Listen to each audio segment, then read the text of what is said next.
नमस्कार दोस्तों, कैसे हैं आप सभी लोग। उम्मीद करता हूँ आप सभी लोग जहां पर भी होंगे बढ़िया होंगे और स्वस्थ होंगे। Class 12th chapter number 3 matrix यानी कि आव्यव, जैसा कि आप बोर्ड पर देख सकते हैं। ठीक है, आव्यव का हमारा ये दूसरा लेक्चर है। पहला लेक्चर जो हमारा था वो इंट्रोडक्शन था। इंट्रोडक्शन में हम आपको इस प्रकार से इंट्रोडक्शन दिए हैं, उसमें थोड़ा एक पॉइंट भी समझा दिए हैं कि ऑर्डर ऑफ मैट्रिक्स यानी कि कोट की आव्यव या आव्यव की कोट ये क्या होती है, इसका फॉर्मूला क्या है। ठीक ना, इसमें यम गुण यानी क्या होता है। ठीक ना, जो भी है मतलब अवयव को हम बिल्कुल विस्तार से पहले ही लेक्चर में समझा दिए हैं। ठीक ना, अगर आप स्टार्ट कर रहे हैं इस दूसरे लेक्चर से तो प्लीज आप लोग जाइए पहला लेक्चर देखिए। ठीक ना, इसकी प्लेलिस्ट बनी है, आप लोग वहां पे जाइए, प्लेलिस्ट को खोलिए, वहां पर देखिए आपको सारी वीडियो सारी क्लासेस मिल जाएंगी। ठीक ना, इसी चैनल पर प्रिंस मैथ एनसीईआरटी के नाम से जो है। ठीक ना, तो आज की इस क्लास में हम लेक्चर नंबर 2 के बारे में बात करेंगे। और लेक्चर नंबर 2 हमारा क्या है, टाइप्स ऑफ मैट्रिक्स यानी कि आव्यूह के प्रकार। ठीक ना, इक्वल ऑफ मैट्रिक्स आव्यूह की समानता, इसके बारे में आज हम बात करेंगे। ठीक ना, तो सबसे पहले हम स्टार्ट करेंगे टाइप्स ऑफ मैट्रिक्स। बिल्कुल विस्तार से समझाएंगे आपको, हिंदी और इंग्लिश दोनों मीडियम में समझाएंगे। ठीक ना, ताकि हिंदी में जो समझना चाहते हैं वो हिंदी में समझ सकते हैं और जो इंग्लिश में समझना चाहते हैं वो इंग्लिश में समझ सकते हैं। ठीक है, उनके लिए कोई रोक टोक नहीं है, कोई दिक्कत वाली बात नहीं है। जो जिस भाषा में समझना चाहे वो समझ सकता है। बिल्कुल आसान भाषा में आपको समझाऊंगा। एनसीईआरटी है, शुद्ध एनसीईआरटी हमारी है। ठीक ना, बिल्कुल फ्री में, पैसा एक भी नहीं लगेगा, आपका एक भी पैसा नहीं लगेगा। मैं कहता हूँ जो आप जाके कोचिंग में पढ़ते हैं, कोचिंग में पढ़ते हैं ठीक है, आप अगर यहाँ से भी पढ़ेंगे ना तब भी आपको कोचिंग से बढ़िया नॉलेज मिलेगा। बस अंतर क्या है, आप यूं समझिएगा, अंतर यही है कि जो मैं आप मोबाइल पे देख के पढ़ते हैं वहां लाइव आप करेंगे, डायरेक्ट आमने सामने बैठ के देखेंगे टीचर्स और आप सामने रहेंगे। अंतर यही रहता है। ठीक ना, बाकी क्वालिटी आपको नंबर 1 मिलेगी। ठीक ना, चलिए देखते हैं टाइप्स ऑफ मैट्रिक्स। मैट्रिक्स के प्रकार यानी कि आव्यूह के प्रकार। आव्यूह कितने प्रकार के होते हैं, टोटल 6 प्रकार के अवयव होते हैं। जो 6 प्रकार के अवयव होते हैं उनको बिल्कुल विस्तार से मैं आपको समझाऊंगा। ठीक ना, बिल्कुल विस्तार से समझाऊंगा। बस आपको करना क्या है, वीडियो को शुरू से लेकर आखिर तक देखना है और समझना है। ठीक ना, चलिए स्टार्ट करते हैं। पॉइंट हमारा क्या है, टाइप ऑफ मैट्रिक। ठीक ना, यानी कि अवयव के प्रकार, अवयव के प्रकार, बिल्कुल शुद्ध भाषा में। ठीक है, ध्यान दीजिएगा। आप भी टोटल कितने प्रकार के होते हैं, 6 प्रकार के होते हैं। कितने प्रकार के होते हैं, 6 प्रकार के होते हैं। पहला हमारा क्या है, पहला अवयव हमारा क्या है, स्तंभ। ठीक ना, पहला अवयव हमारा है स्तंभ है। इसको पढ़ते हैं, पहला वाला स्तंभ अवयव। ठीक ना, जिसको हम हिंदी में इंग्लिश में बोलते हैं कॉलम, कॉलम मैट्रिक। ठीक है, और दूसरा हमारा है पंक्ति अवयव, पंक्ति अवयव जिसको हम बोलते हैं row column, row matric, ROW matric, MATRIC matric. ठीक ना, तीसरा हमारा क्या है, स्क्वायर मैट्रिक। क्या है, स्क्वायर। ठीक ना, यहां पे वर्ग, वर्ग अवयव, स्क्वायर मैट्रिक। बिल्कुल विस्तार से आपको समझाऊंगा, जितने भी मैट्रिक्स मैं यहाँ पे लिख रहा हूँ बिल्कुल विस्तार से समझाऊंगा। ठीक ना, चौथा क्या हमारा है, डायगोनल, डायगोनल, डायगोनल। ठीक ना, इंग्लिश में पहले लिख दे रहा हूं मैं। ठीक ना, डायगोनल का मतलब क्या हमारा था, डायगोनल का मतलब क्या हमारा था, विकर्ण। ठीक ना, विकर्ण, विकर्ण या विकर्ण अवयव। ठीक ना, इसे बोलते हैं diagonal, DIAGONAL, diagonal matrix, matrix. ठीक ना, पांचवा हमारा क्या होता है, स्केलर मैट्रिक। ठीक है, SCA स्केलर, SCALAR, स्केलर, ठीक ना। फिर इंग्लिश में लिख दिया मैं पहले, मुझे पहले हिंदी में लिखना था तो हिंदी में लिखा, फिर इंग्लिश की आदत पड़ गई तो इंग्लिश में लिख दे रहा हूँ, कोई दिक्कत नहीं है। स्केलर यानी कि अदिश, अदिश अवयव, ठीक ना, अवयव, इसे बोलते हैं scalar, scalar, SCALR, scalar matrix, ठीक ना। छठा क्या हमारा है, 1 2 3 4 5 6 हो गए ना। छठा हमारा क्या है, आइडेंटिटी मैट्रिक्स, आइडेंटिटी, आइडेंटिटी यानी कि तत्समक, तत्समक, तत्समक अवयव, इसे बोलते हैं आइडेंटिटी, IDENTITY,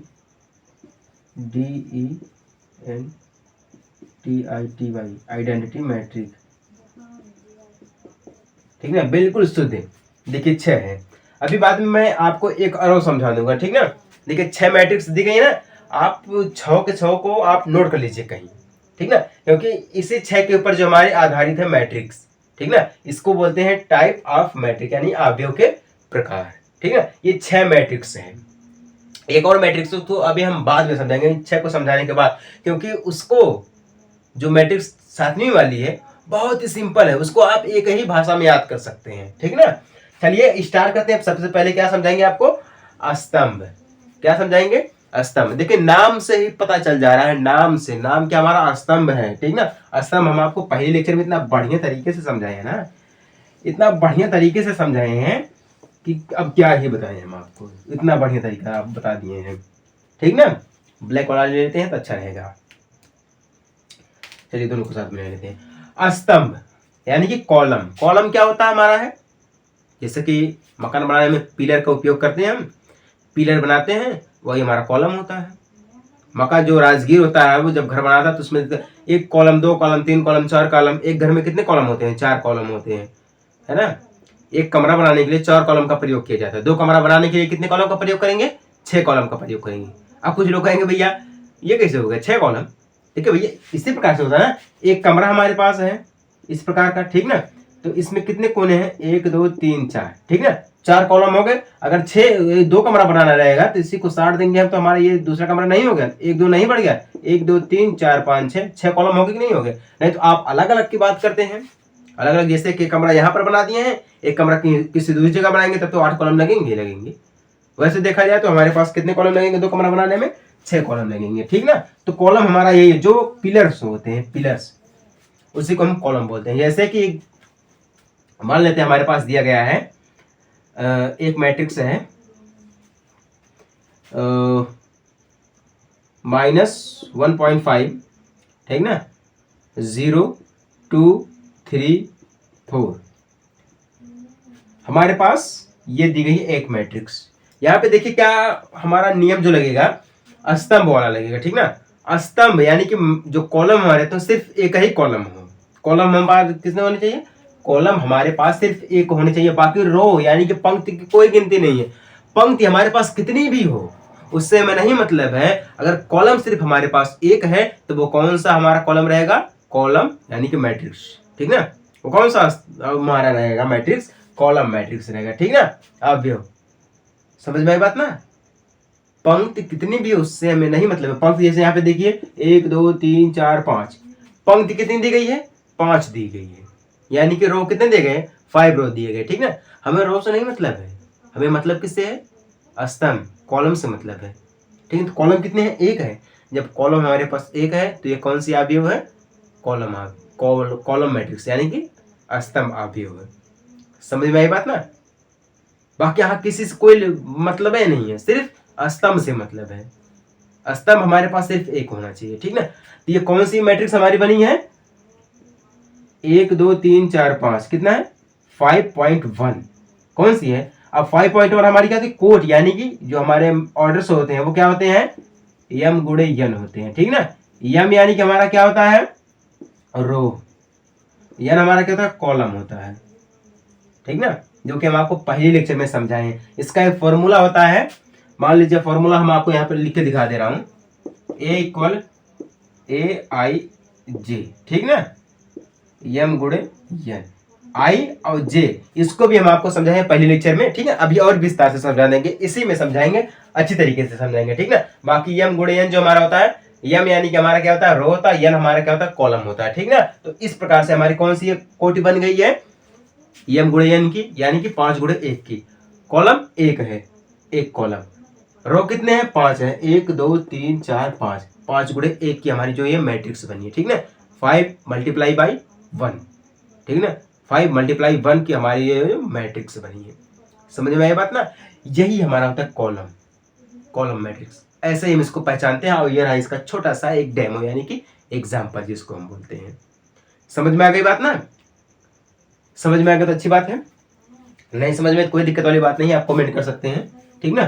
फॉर्मूला हमारा ये रहा है, फॉर्मूला का अभी हम बिल्कुल विस्तार से लिखेंगे, एक जगह लिखेंगे, तब आपको समझ में आएगा फॉर्मूला, ठीक है। फॉर्मूले को मैं यहाँ पे लिख दे रहा हूँ, इसी के अनुसार आप समझ लीजिएगा, ए इक्वल ए आई जे यम गुणे यन, ये हमारा फॉर्मूला है, ठीक ना। इसी के आधार पे सब कुछ हमारा निर्भर है। और दूसरा हमारा क्या है, रो, आर ओ डब्ल्यू, रो मैट्रिक, रो मैट्रिक यानी कि पंक्ति अवयव। अब देखिए, जिस प्रकार से हम आपको समझाए हैं, सिर्फ कॉलम हमारे पास एक होने चाहिए, और रो की गिनती नहीं, रो 10 20 50 100 कितने भी हो, उससे हमें नहीं मतलब है, सिर्फ कॉलम हमारे पास एक होने चाहिए। तो वो कौन सा हमारा मैट्रिक्स बनेगा, स्तंभ मैट्रिक्स बनेगा, ठीक ना, यानी कि कॉलम मैट्रिक्स बनेगा। उसी प्रकार से सेम ये दिया गया है, हमें स्तंभ से मतलब नहीं है, हमें सिर्फ मतलब किससे है, रो से, यानी कि पंक्ति से मतलब है। पंक्ति हमारे पास सिर्फ एक होनी चाहिए, बाकी स्तंभ हमारे पास अनगिनत हो, 1 2 3 4 5 6 7 8 900 200 1000 1200 1500 लाख करोड़ 10 करोड़ कितने भी हो, हमें उससे नहीं मतलब है, हमें मतलब सिर्फ किससे है, पंक्ति से मतलब है, ठीक ना।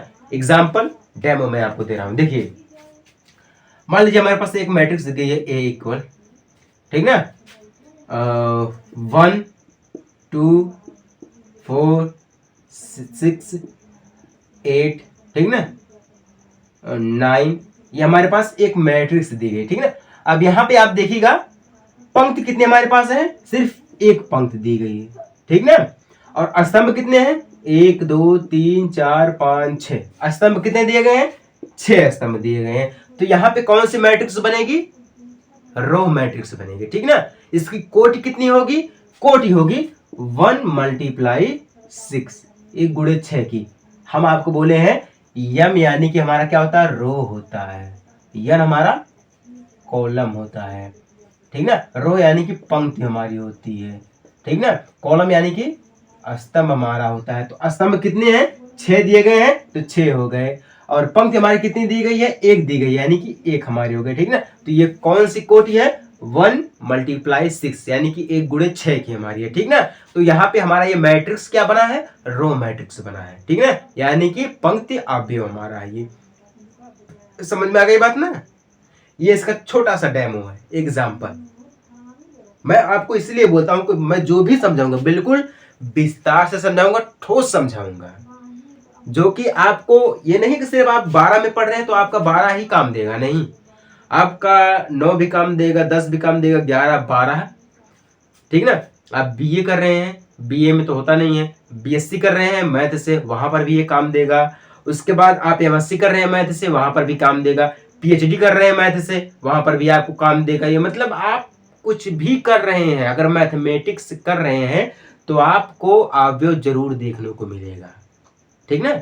अदरवाइज मैं ये कह दूं, आप एसएससी की तैयारी कर रहे हैं तो वहां पर भी मैथ आपको मिलेगा, इसी टाइप से मिलेगा, ठीक ना। लेकिन उसका थोड़ा शॉर्ट ट्रिक होता है, शॉर्ट ट्रिक होता है, तरीका उसका अलग होता है, चीज वही रहेगी, ठीक ना।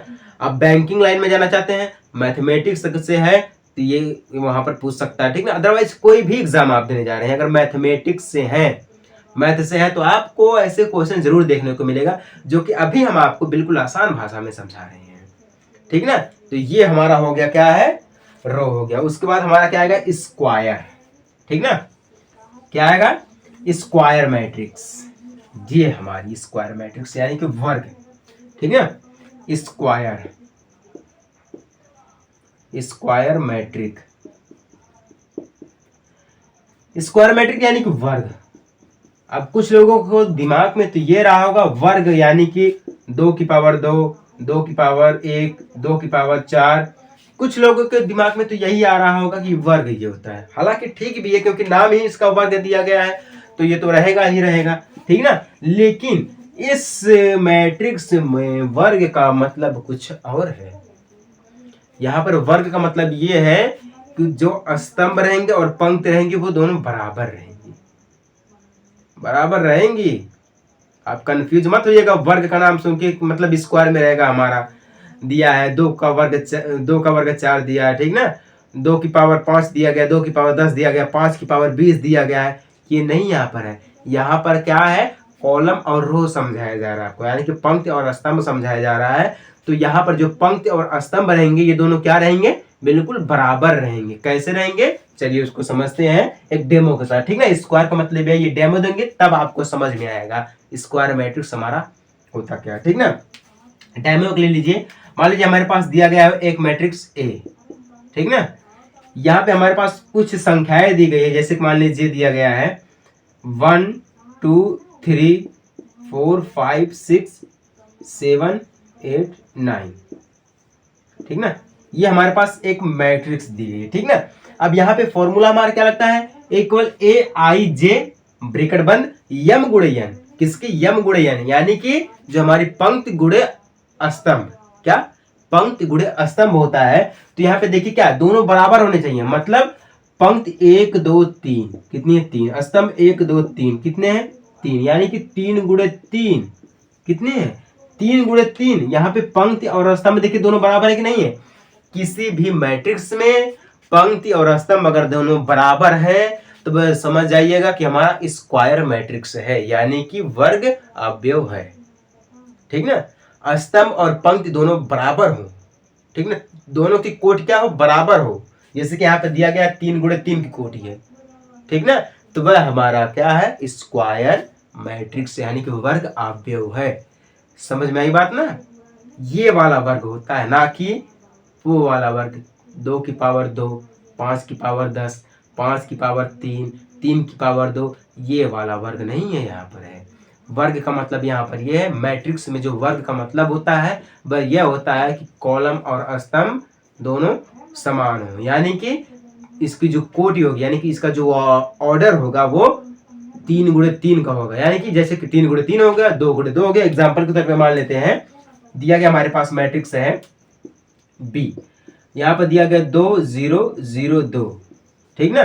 तो यहाँ पे देखिए पंक्ति कितनी है, 2 दी गई है, कॉलम 2 दिए गए हैं, ठीक ना। तो यहाँ पे क्या हो गए, 2 गुणे 2 की हो गई, कितने की हो गए, 2 गुणे 2 की हो गई। ये भी हमारा क्या है, स्क्वायर में, चाहे 1 गुणे 1 की हो, चाहे 2 गुणे 2 की हो, चाहे 3 गुणे 3 की हो, चाहे 10 गुणे 10 की हो, चाहे 1000 गुणे 1000 की हो, उससे हमें नहीं मतलब है। जब पंक्ति और स्तंभ दोनों बराबर में रहेंगे तब वो हमारा क्या होगा, स्क्वायर मैट्रिक्स होगा। क्लियर ना। चलिए उम्मीद करता हूँ आपको ये समझ में आ गया हो। 3 मैट्रिक्स समझ में आ गई कि नहीं आ गई है। चलिए समझ में आ गया तो अच्छी बात है, नहीं समझ में आई तो कोई दिक्कत वाली बात नहीं है भैया, आप कमेंट कर सकते हैं, ठीक ना। ये उच्च लेवल तक समझाई जाती है आपको यहाँ से। अब उसके बाद हमारा क्या आएगा, डायगोनल मैट्रिक्स यानी कि विकर्ण, ठीक है। डायगोनल मैट्रिक, ठीक ना, यानी कि विकर्ण। विकर्ण मतलब क्या होता है, जो बीच का कण होता है, बीच का कण, ठीक ना। समझ में आई बात ना, बीच का कण। एग्जाम्पल देके समझे तब आपको समझ में आएगा विकर्ण हमारा होता क्या है। चलिए एग्जाम्पल एक लेते हैं। मान लीजिए हमारे पास एक मैट्रिक्स दी गई है, मैट्रिक्स दी गई हमारे पास है। मान लीजिए कोई भी मान लीजिए मैट्रिक्स हमारे पास दी गई है विकर्ण के तौर पे डायगोनल में। मान लीजिए -1 दिया गया है, 0 दिया गया, 0 दिया गया, ठीक ना। 0 2 0 0 0 3, ये हमारे पास एक मैट्रिक्स दी गई है, ठीक ना। ये हमारे पास मान लीजिए एक मैट्रिक्स यानी कि अवयव दी गई। यहाँ पे देखिए विकर्ण क्या होता है, जो 20 का होता है। जैसे कि ये चीज 20 का है ना, यहाँ से देखिए, यहाँ से ये चीज हमारी जो है वो बीच की है, ठीक है ना। यही हमारा होता है विकर्ण। बाकी विकर्ण के अलावा जितने भी अवयव हैं वह सारे शून्य हैं। याद रखिएगा, विकर्ण के अलावा जितने भी अवयव दिए गए हैं सारे के सारे अवयव शून्य होने चाहिए, तभी हमारा विकर्ण होता है, अन्यथा विकर्ण नहीं हमारा होता है। ठीक ना। तो विकर्ण की परिभाषा हमारी यहां पर क्या बनेगी, जो विकर्ण की परिभाषा बनेगी वो ये है कि जिसमें विकर्ण के अलावा जितने भी अवयव दिए गए हों वो सारे के सारे अवयव शून्य होने चाहिए, तभी हमारा विकर्ण होता है, और नहीं तो ये विकर्ण हमारा नहीं है। अगर यहीं पर 0 की जगह पे हमारे पास दे दिया गया होता 1, ठीक ना, 0 की जगह पे 1 दे दिया गया होता, ये हमारा विकर्ण नहीं है। विकर्ण हमारा ये, हम इसको लिखेंगे not diagonal matrix, not diagonal matrix.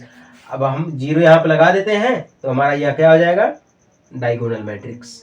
क्या हो जाएगा, डायगोनल मैट्रिक्स। इसका डिफिनेशन क्या होता है, विकर्ण के अलावा जितने भी हमारे पास कंपोनेंट दिए गए हैं यानी कि अवयव दिए गए हैं वह सारे के सारे अवयव शून्य होने चाहिए, यानी कि 0 होने चाहिए, तभी हमारा ये डायगोनल मैट्रिक्स कहलाता है। क्लियर ना। चलिए एक आध एग्जांपल और ले लेते हैं। मान लीजिए हमारे पास कोई मैट्रिक्स दी गई है बी, ठीक ना, यहाँ पे दिया गया है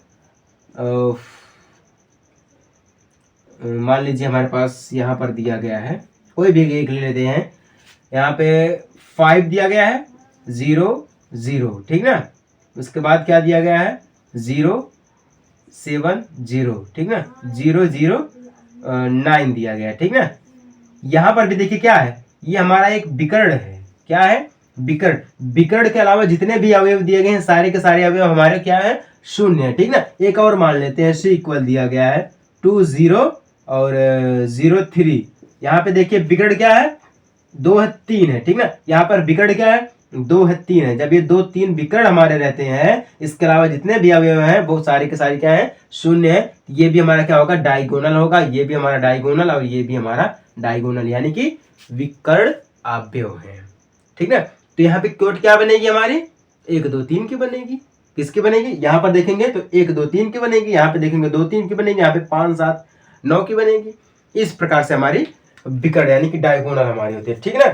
क्लियर ना। चलिए उम्मीद करता हूँ आपको डायगोनल समझ में आ गया होगा, बहुत ही सिंपल है। इसी डायगोनल के आधार पे हमारी एक्सरसाइज दी गई है 3.1। पहली एक्सरसाइज जो हमारी है वो इन्हीं सब के ऊपर आधारित हमारी है, ठीक है, इन्हीं सब के ऊपर आधारित है, बहुत ही सिंपल है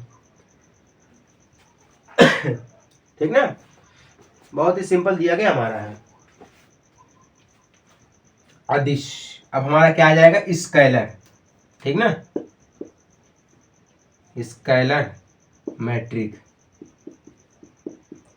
स्केलर मैट्रिक्स जिसको हम बोलते हैं अदिश, क्या बोलते हैं, अदिश अवयव। ये हमारा क्या होता है, अदिश अवयव बिल्कुल देखिए सेम हमारा किसकी तरह है, हाँ जो हमारा दिया गया है वो भी हमारे डायगोनल की तरह, बिल्कुल सेम डायगोनल की तरह, स्केलर वाला, ठीक ना, विकर्ण की तरह बिल्कुल समान है, ठीक ना।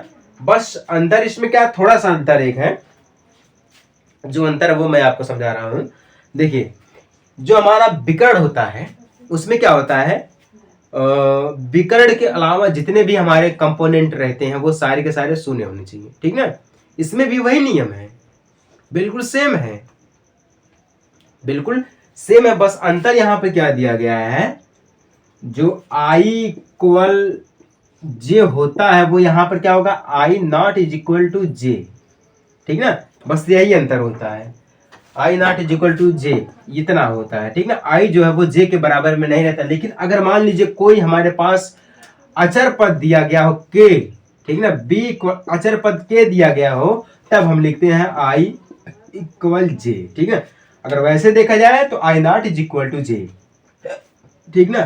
फिर अगर कोई हमारे पास चर दिया गया है तब हम उसको लिखते हैं I इक्वल जे, ठीक है ना, बिल्कुल विकर्ण की तरह हमारा होता है। इसमें क्या होता है, एग्जाम्पल के तौर पर समझिएगा। मान लीजिए हमारे पास कोई मैट्रिक्स ए दी गई है, ठीक है, मान लीजिए एग्जाम्पल के रूट में 3 0 0, ठीक है, 0 रूट में 3 0, ठीक है, फिर 0 0 रूट में 3। यहाँ पे देखिए क्या होता है, विकर्ण में क्या था, विकर्ण के अलावा जितने भी कंपोनेंट हैं सारे के सारे शून्य होने चाहिए। स्केलर में क्या है, यानी कि अदिश में क्या है कि विकर्ण के अलावा जितने भी कंपोनेंट है सारे के सारे जीरो तो होने चाहिए, लेकिन जो हमारा विकर्ण है वो बिल्कुल सेम होना चाहिए, मतलब एक ही संख्या होनी चाहिए, जैसे रूट में 3 रूट में 3 रूट में 3, यही हमारा स्केलर होता है। समझ में आ गई ना। अगर क्वेश्चन में पूछ दिया गया इस टाइप का क्वेश्चन, अब कह दिया कि ये कौन से हमारे मैट्रिक्स है, तो आप क्या कहेंगे, स्केलर मैट्रिक्स है, यानी कि अदिश मैट्रिक्स है, अदिश जो हमारा अवयव है। समझ में आई बात ना। स्केलर मैट्रिक्स यही हमारा होता है। विकर्ण हमारे बिल्कुल सेम होने चाहिए, एक ही विकर्ण होने चाहिए, जैसे रूट में 3 रूट में 3 रूट में 3, ठीक ना, ये हमारे क्या होते हैं, स्केलर होते हैं। ठीक ना। मान लीजिए हमारे पास कोई दिया गया हो मैट्रिक्स बी, ठीक ना, रूट में 2 0 0 रूट में 2, ठीक ना, ये हमारे क्या है, स्केलर है। ठीक ना। मान लीजिए हमारे पास सी दिया गया, एक मैट्रिक्स सी दिया गया, ठीक ना। अब ऐसा नहीं कि मतलब सिर्फ रूट में ही लिखा गया तो स्केलर हमारा जाएगा, कोई भी नहीं है, ऐसी बात नहीं है। अगर हम लिखते हैं यहाँ पे 4 0 0 0 4 0 0 0 4, ठीक ना, तो ये हमारे क्या है, ये भी हमारे क्या है, एक प्रकार से क्या है, स्केलर है। ठीक है। हम लोग जब मैथ पढ़ते थे एमएससी में और बीएससी में जब पढ़ते हैं तो वहां पे क्या बताया जाता है, हमारे पास एक दिया गया, मान लीजिए कोई संख्या दी गई हो, मैट्रिक्स ए दिया गया हो, तो हम यहाँ लिखते हैं 1 0 0 0 1 0 0 0 1, ठीक ना। ये भी हमारा क्या है, एक स्केलर है। क्या है, एक स्केलर मैट्रिक्स है। ये हम लोग कहाँ पे पढ़ते हैं, बीएससी में पढ़ते हैं, एमएससी में पढ़ते हैं, पीएचडी में पढ़ते हैं, ये सब यहाँ पढ़ते हैं। 1 0 0 0 0 1 1 1 0, ठीक ना, यानी कि 1 0 0 0 1 0 और 0 0 1, स्केलर हमारा यही होता है। समझ में आ गई बात ना। इसी प्रकार से हमारा ये होता है, ठीक ना। उम्मीद करता हूँ आपको स्केलर भी समझ में आ गया होगा। बहुत ही सिंपल है, एक ही शब्द में मैं आपको समझा रहा हूँ, एक ही शब्द में मैं आपको समझा रहा हूँ कि स्केलर हमारा क्या होता है, क्या हमारा नहीं होता। ठीक ना। अब हम बात करते हैं आइडेंटिटी। ठीक ना, क्या है हमारा है, आइडेंटिटी है। आइडेंटिटी हमारी क्या होती है, आइडेंटिटी मैट्रिक, ठीक ना, जिससे हम बोलते तत्समक, तत्समक अवयव। तत्समक जो शब्द है इसका मतलब कितने लोगों को पता है, पता है किसी को। जो तत्समक होता है, आइडेंटिटीज या आइडेंटिटी, इस शब्द का मतलब क्या होता है, शब्द में ही आपका डिफिनेशन छुपा हुआ है। तत्समक का मतलब होता है बराबर, इक्वल। कोई मैट्रिक्स हमें दी गई हो, दो मैट्रिक्स दी गई हो, अगर वह दोनों मैट्रिक्स बराबर है तो वो हमारी क्या है, आइडेंटिटी मैट्रिक्स। ठीक ना। कोई भी नंबर्स अगर हमें दिया गया हो, ए बी करके दिया गया हो, अगर ए बी दोनों बराबर हैं तब वह हमारा क्या है, आइडेंटिटी है। ठीक ना, समझ में आई बात ना। आइडेंटिटी है। यहाँ पे देखिए क्या बोल रहा है, वे समान कोटि के होते हैं। ठीक ना, आइडेंटिटी समान कोटि, यानी कि इसके जो ऑर्डर होते हैं वो बिल्कुल बराबर होते हैं। जैसे कि एग्जाम्पल के तौर पे मान लेते हैं, हम आपको बताए थे कि स्क्वायर मैट्रिक्स में, स्क्वायर मैट्रिक्स में हम आपको बताए थे जितने भी कोटि होते हैं, ठीक ना, जो हमारे कॉलम होते हैं और जो रो होते हैं वो क्या होते हैं, बराबर होते हैं। 2 गुणे 2 की, 3 गुणे 3 की, इस प्रकार से होते हैं। तो वो हमारे क्या होते हैं, क्या होते हैं हमारे, पता है ना, अभी हम आपको बताए हैं वो क्या होते हैं, स्क्वायर मैट्रिक्स होते हैं। बिल्कुल स्क्वायर मैट्रिक्स को मिला करके हमारा आइडेंटिटी मैट्रिक्स बना है।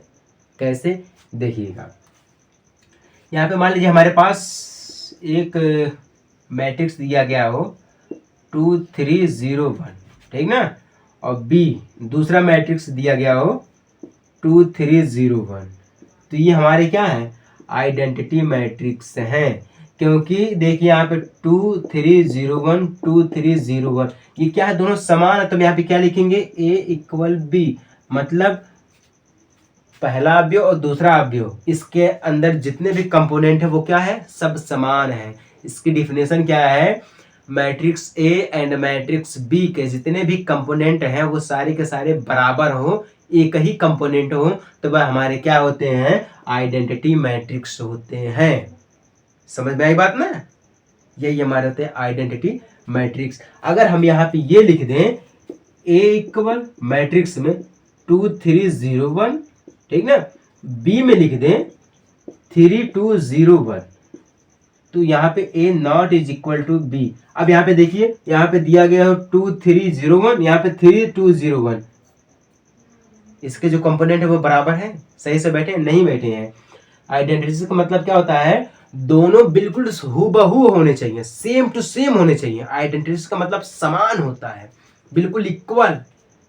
यूं बोले, अगर आप आईने के सामने खड़े हैं तो आईना जो है वो आपका फेस जो है बिल्कुल साफ दिखेगा, ठीक ना, बिल्कुल हूबहू दिखेगा आपकी तरह। आईना यही तो कहता है। एग्जाम्पल के तौर पे आईना आप ले लीजिए, ठीक ना, आईने की बात कर रहा हूं मैं। अगर आप आईने के सामने ऐसे जाके खड़े हो जाएंगे, ठीक ना, तो वो क्या करेगा, आपकी जो पूरी बॉडी है उसका क्या करेगा, फोटो निकाल देगा, मतलब आपको सामने सामने दिखा देगा। वो हमारा क्या होता है, कौन सी मैट्रिक्स है वो हमारी है, पता है आपको, आइडेंटिटीज मैट्रिक्स है। जैसे कि मैं यहाँ पे देखिए वीडियो शूट कर रहा हूँ, ठीक ना, क्लास चला रहा हूँ, आप देख रहे हैं बिल्कुल सेम तरीके से आप देख रहे हैं। जो आपको दिख रहा है और मैं बिल्कुल सेम है, दोनों सेम है, कोई अंतर नहीं है, तो ये क्या हमारे होते हैं, आइडेंटिटी मैट्रिक्स होते हैं, ठीक ना। समझ में आई बात ना, दोनों समान होते हैं, इक्वल होते हैं। उम्मीद करता हूँ आपको ये समझ में आ गया होगा, ठीक ना। और हाँ ठीक है, क्लियर है, यही हमारा डेफिनेशन है, ठीक ना। उम्मीद करता हूँ आपको ये समझ में आ गया होगा कि जितने भी मैट्रिक्स होते हैं, और एक मैट्रिक्स मैं आपको बोला था लास्ट में समझाऊंगा, वो 7वीं मैट्रिक्स हमारी है zero matrix. Zero matrix, zero matrix का मतलब ही सब कुछ जीरो होता है, हाँ, जीरो मैट्रिक्स का मतलब ही जीरो होता है, उसकी कोट भी जीरो होगी, यानी कि ऑर्डर भी जीरो होगा। कोई भी मैट्रिक्स तो सब के सब जीरो होंगी। जैसे कि एग्जांपल की तरफ मान लें, हमारे पास दिया गया मैट्रिक्स ए इक्वल 0 0 0 0, ठीक है, मैट्रिक्स बी इक्वल 0 0 0 0, ये हमारी क्या है, जीरो मैट्रिक्स है, जिसमें सब कुछ जीरो रहता है, कोई संख्या नहीं रहती, सब कुछ जीरो रहता है। यही हमारा, अगर क्वेश्चन में पूछ दे इस प्रकार से, हमारे पास मैट्रिक्स दे दे, अगर पूछ रहे कि ये कौन सी मैट्रिक्स है, तुरंत आप बोलेंगे जीरो वाली मैट्रिक्स है। कौन सी मैट्रिक्स है, जीरो मैट्रिक्स, यानी कि शून्य अवयव है, ठीक ना। ये हमारा होता है जीरो मैट्रिक्स। उम्मीद करता हूं आपको सातों के सातों मैट्रिक्स बिल्कुल बढ़िया तरीके से समझ में आ गए होंगे, ठीक है। समझ में आ गए हैं तो अच्छी बात है, नहीं समझ में आए तो कोई दिक्कत वाली बात नहीं है, कोई दिक्कत वाली बात नहीं है, हम है ना, हम आपको बढ़िया तरीके से समझाएंगे।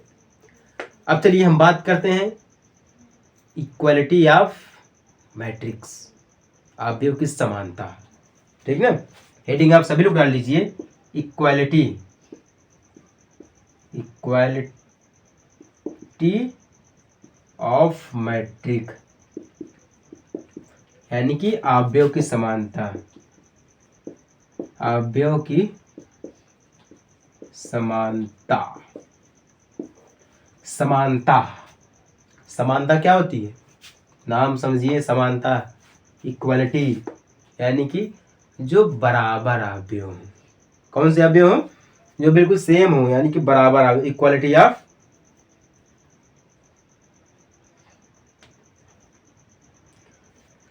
हाँ ठीक है।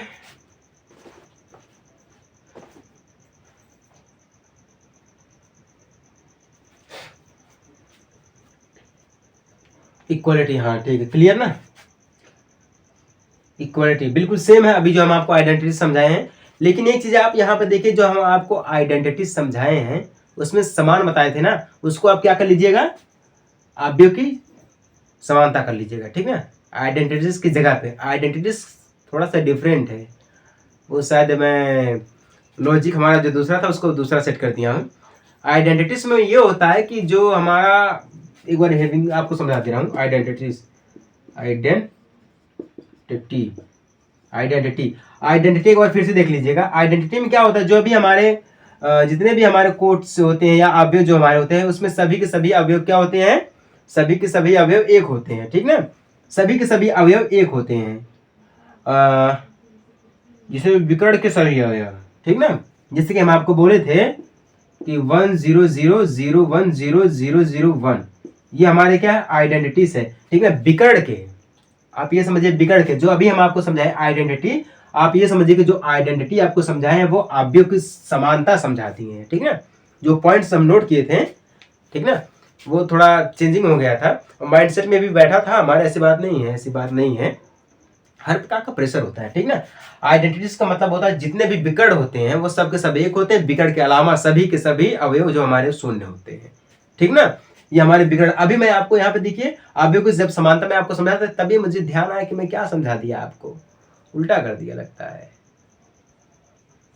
जो हमारी इक्वालिटी ऑफ मैट्रिक्स है उसको हम बिगड़ में लेके चले आए हैं, और जो हमारा उसको हम किस में लेके चले आए हैं, आइडेंटिटी में लेके चले आए हैं। जो हमारी आइडेंटिटी है उसको हम क्या किए हैं, इक्वालिटी में लेके चले आए हैं, उल्टा कर दिया है, ठीक है। अब आप उल्टा कर लीजिएगा, जो हमारी बिगड़ होती हैं वो तो पता है, जो हमारे आइडेंटिटी यानी कि जो तत्समक होते हैं, इसमें क्या होता है, जो बिगड़ होते हैं ना वो सभी के सभी एक होते हैं। एग्जाम्पल के तौर पर 1 0 0 0 1 0 0 0 1, बिगड़ सभी के सभी एक होते हैं, बिगड़ के अलावा जितने भी अवयव रहते हैं सबके सब शून्य रहते हैं, ठीक ना। ये हमारी आइडेंटिटी हो गई, ठीक ना।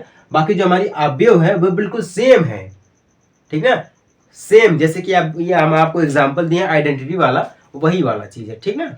उसमें कोई दिक्कत वाली बात नहीं है, आप समझ सकते हैं। अगर आप पूरा वीडियो देख रहे हैं तो आपको समझ में आ जाएगा कि फेरा हो गया, ठीक है। हेरा फेरी, जैसे फिल्म नहीं थी हेरा फेरी, फिर हेरा फेरी, वही हो गया है, हेरा फेरी हो गया है, ठीक ना। माइंड सेट है, ध्यान से उतर जाता है, ठीक ना। इतना बढ़िया से आपको समझा रहे हैं। और इक्वलिटी ऑफ मैट्रिक्स हमारा क्या होता है, बिल्कुल समान होता है, इक्वल होता है, ठीक ना। इसमें भी हमें कुछ निकालने को मिलता है। ये बाकी आप आइडेंटिटी समझ गए ना, उसको डिलीट करके आइडेंटिटी वाली सेव कर लीजिएगा, ठीक ना। चलिए, मान लीजिए हमारे पास दिया गया कोई भी एग्जाम्पल ले लेते हैं, समान दिया गया हो, ठीक ना। समानता होती है, जैसे कि हम 2301 को समझाए हैं और 2301 को समझाए, बिल्कुल समान है, ठीक ना। तो इसको हम क्या बोलते हैं, इक्वालिटी ऑफ मैट्रिक्स बोलते हैं, ठीक ना। मतलब दो अवयव बिल्कुल सेम दिख रहे हैं। अगर हम बोले हैं 2301 और 3201 दिया गया है तो क्या है, दो अवयव आपस में समान नहीं है, ठीक ना। तो ये क्या हो गया, नॉट इक्वालिटी ऑफ मैट्रिक्स, ठीक ना। इसके एग्जांपल एक मान लीजिए अवयव की जो हमारी है वो मान निकालना, तो उसको हम कैसे निकालेंगे। मान लीजिए हमारे पास कोई मैट्रिक्स दी गई है, इक्वल XYZ ABC, ठीक है। ये हमारी 2 स्तंभ और 3 पंक्ति की एक मैट्रिक्स दी गई है, ठीक ना।